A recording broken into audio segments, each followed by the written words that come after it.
ఈరోజు మనం mill మేకర్తోని Manchurian rice ఎలా చేసుకోవాలో చూద్దాము.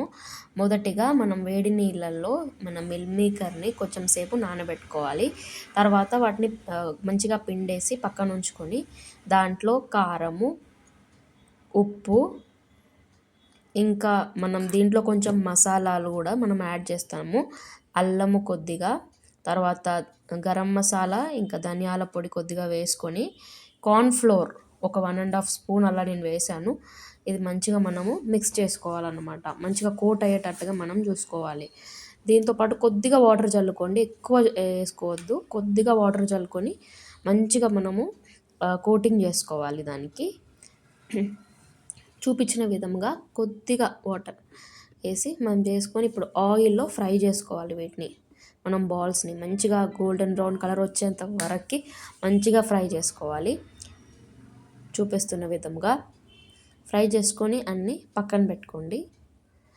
ఇవి మన మన మంచూరియన్ బాల్స్ రెడీ అయిపోయాయి. ఇప్పుడు మనం అదే ఆయిల్లో కట్ చేసుకున్నటువంటి జింజర్, గార్లిక్ చిన్న చిన్న ముక్కలుగా కట్ చేసుకొని వేసుకున్నాను. తర్వాత దీంట్లో మనము ఆనియన్స్, ఇంకా మిర్చి కూడా సన్నగా తరిగినటువంటి మిర్చి కూడా మనం వేసేసుకుంటున్నాము. వేసుకొని మంచిగా వీటిని ఫ్రై అవ్వనివ్వాలి ఆయిల్లో. తర్వాత ఇవి మనం మంచూరియన్ చేస్తున్నాం కాబట్టి మనం దీనికి కొంచెము గ్రేవీ కన్సిస్టెన్సీ వచ్చేటట్టుగా వాటర్లో కొంచెం కార్న్ ఫ్లోర్ వేసుకొని ఇట్లా నేను కలిపి పెట్టుకున్నాను. దీన్ని మనము ఇప్పుడు దీంట్లో కలుపుకోవడానికి రెడీ చేసుకున్నాను. దానికన్నా ముందు మనము సాసెస్ యాడ్ చేసుకుందాం. దీంట్లో నేను టొమాటో కెచప్, ఇంకా చిల్లీ సాస్ వేసాను. Green chilli sauce, red chilli sauce, ఇంకా సోయా సాస్ కొద్దిగా వేసుకున్నాను. వేసుకొని మంచిగా కలుపుకోవాలి. దాన్ని మొత్తం హై ఫ్లేమ్ మీదనే చేయాలి. అప్పుడే దానికి కొంచెం స్మోకీ ఫ్లేవర్ అనేది వస్తుందన్నమాట. ఇది మంచిగా ఇట్లా మంచిగా ఫ్రై అయ్యేటట్టుగా మనము చేసుకోవాలి హై ఫ్లేమ్ మీద. ఇప్పుడు ఇట్లా మసులుతున్నప్పుడు మనము దీంట్లో కొంచెం వెనిగర్ కూడా వేసుకోవాలి. ఇప్పుడు మనం రెడీ చేసుకున్నటువంటి స్లరీ అది ఉంది కదా, కార్న్‌ఫ్లోర్, అది వేసుకొని ఇది వేయడం వల్ల కొంచెం థిక్‌గా అవుతాయి అంతే, కొంచెం గ్రేవీ టైప్ వస్తుంది అన్నట్టు. సో ఇది వేసి మంచిగా కలుపుకున్నాం. ఇప్పుడు దీంట్లో మనం కొంచెం సాల్ట్ కూడా అడ్జస్ట్ చేసుకోవాలి, ఎందుకంటే మనం రైస్ వేద్దాం అనుకుంటున్నాం కదా దీంట్లో. సో సాల్ట్ వేసుకొని దాంట్లో మన బాల్స్ వేసేసుకోవాలి.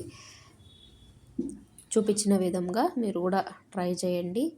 దీంట్లో మనం బాల్స్ మంచిగా వేసుకొని హై ఫ్లేమ్ మీద మంచిగా టాస్ చేసుకోవాలన్నట్టుగా. సో ఇట్లా చేసుకొని మంచిగా మొత్తం కలిసేటట్టుగా మీరు మంచిగా కలుపుకుంటే ఇది సోయా మంచూరియన్ రెడీ అయిపోయినట్టే మనకి. మనం ఇట్లా కూడా తినేయొచ్చు, కానీ ఈరోజు మేము ఫ్రైడ్ రైస్ చేసుకుందాం అనుకుంటున్నాం కాబట్టి ఇప్పుడు దీంట్లో మంచిగా కుక్ చేసుకున్నటువంటి రైస్ మనము పొడిగా వండుకున్నది మనం దీంట్లో వేసేయాలన్నమాట. ఇలా వేసుకొని మంచిగా హై ఫ్లేమ్ మీద మనము టాస్ చేసేసుకోవాలి. సో మేము ఇక్కడ కొద్దిగా రైస్ కూడా యాడ్ చేస్తున్నాము. యాడ్ చేసుకొని మంచిగా కలుపుకోవాలి.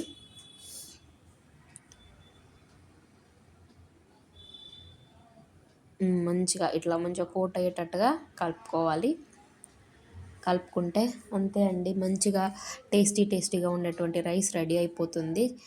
అయితే మేము దీంట్లో ఫ్రైడ్ ఆనియన్స్, ఇంకా కొరియాండర్ కూడా వేయాల్సి ఉండే, కానీ మా దగ్గర లేవు ప్రజెంట్లీ, అందుకని వేయలేదు. అవి వేస్తే ఇంకా చాలా టేస్టీగా ఉంటుంది. మీరు కూడా ఖచ్చితంగా ఇది మీ ఇంట్లో ట్రై చేయండి. బయట తినే బదులు మనం ఇంట్లోనే ఎంతో రుచికరమైనటువంటి ఈ సోయా మంచూరియన్ తయారు చేసుకోవచ్చు. ఇది అప్పుడప్పుడు మనం బయట తినే బదులు మనం ఇంట్లోనే ట్రై చేసుకుంటే చాలా టేస్టీగా ఉంటుంది. మీరు ఖచ్చితంగా దీన్ని ట్రై చేయండి. మీకు ఎలా కుదిరిందో కామెంట్స్లో తెలియజేయండి. Thanks for watching.